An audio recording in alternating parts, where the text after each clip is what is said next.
Ici Stéphane Lauzon dans sa cuisine avec son Thermomix. Aujourd'hui pour vous, je vais vous montrer qu'est-ce que je vais cuisiner. Je vais cuisiner un velouté de carottes. Le velouté de carottes, je l'ai trouvé à partir de mon téléphone, dans l'application Cookido, et je l'ai transféré dans ma journée d'aujourd'hui. Venez voir. Ici, on voit la semaine, et puis je l'ai mis dans ma journée d'aujourd'hui. Si on veut le préparer pour une autre journée, on peut le mettre où ce qu'on veut. Fait qu'à partir de ce moment-là, on appuie dessus. Et puis la recette est déjà là. Moi ici, pour la cause, j'ai préparé mes ingrédients. Et puis je montre ça comment est-ce que ça fonctionne. Fait que le 70 grammes d'échalotes.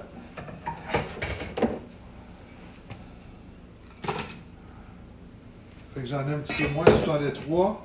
Je mets à la machine comme quoi que je l'ai mis à l'intérieur. Suivant.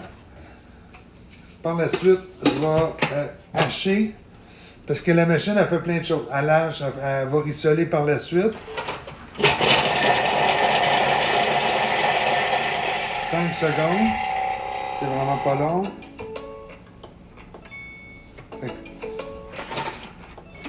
C'est fait. Suivant, ça dit de racler le bol. Fait que on fait juste descendre le bol, l'échalote dans le fond. On fait suivant. Ajouter 15 g d'huile.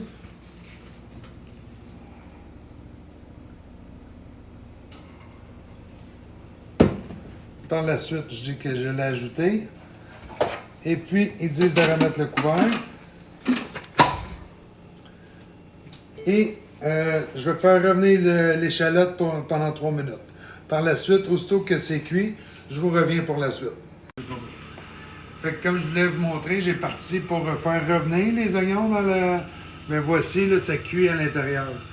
Fait que c'est pour ça que le Thermomix, c'est plus qu'un robot, c'est plus que pour hacher, c'est plus... Tu sais, ça cuit, ça hache, ça fait plein de choses. Fait que ça, je voulais juste vous montrer ça ici, la petite vapeur. Maintenant... C'est bon? Maintenant, voici le résultat pour rissoler l'échalote à l'intérieur. Et la prochaine étape, c'est d'ajouter 600 g de carottes en tronçons. L'important de la grosseur des carottes, c'est que ça rentre dans le trou, d'un bord ou de l'autre. C'est ça à peu près la grosseur qu'il faut mettre.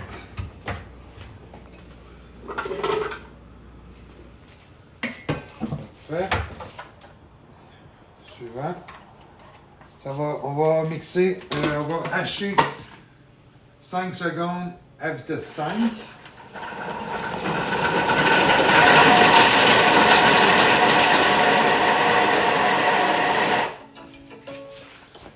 L'étape est faite. On va faire suivant. Je vais juste vous montrer. Vous voyez, 5 secondes, tout est haché comme ça. Ici, on va mettre 700 g d'eau. Et puis, ça c'est fait. 1 cube de bouillon de légumes. Ça, c'est fait aussi. Suivant. Par la suite, on va remettre le couvert et on va cuire 25 minutes à 100 degrés, vitesse 1. Fait que je vous reviens quand c'est terminé. Pendant que ma recette à cuisait, dans le fond, j'ai fait une brassée de lavage, j'ai lavé le plancher. La madame va être bien contente. Et aussi, qu'est-ce que je viens vous dire, c'est qu'avec le nouveau Thermomix, c'est que toutes ces fameuses recettes-là, des morceaux de papier découpés, puis la recette de la grand-mère, puis du mononcle, ben ça, c'est fini. On met ça dans le vidange. Il y a 50 000 recettes là-dedans, puis tout est toujours là. Fait que, surtout si vous aimez des recettes, des favoris, vous pouvez les enregistrer aussi dans vos favoris. Fait qu'on va finir la petite... ici, on va mixer pendant 40 secondes. Je vais vous montrer qu'est-ce que ça a l'air. On va mixer 40 secondes à vitesse 5. Puis aussitôt que c'est fait, je reviens. Vas-y. Fait que maintenant, la recette est terminée. Voici le résultat final. Fait que moi, je vais mettre ça dans un bol. Vous voyez l'onctuosité.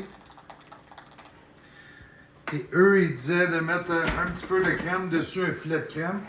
Moi, je préfère mettre un petit push de crème sûre. Et voilà, on sert ça à à la visite ou peu importe. Fait que là-dessus, bonne fin de journée et à bientôt pour une autre recette.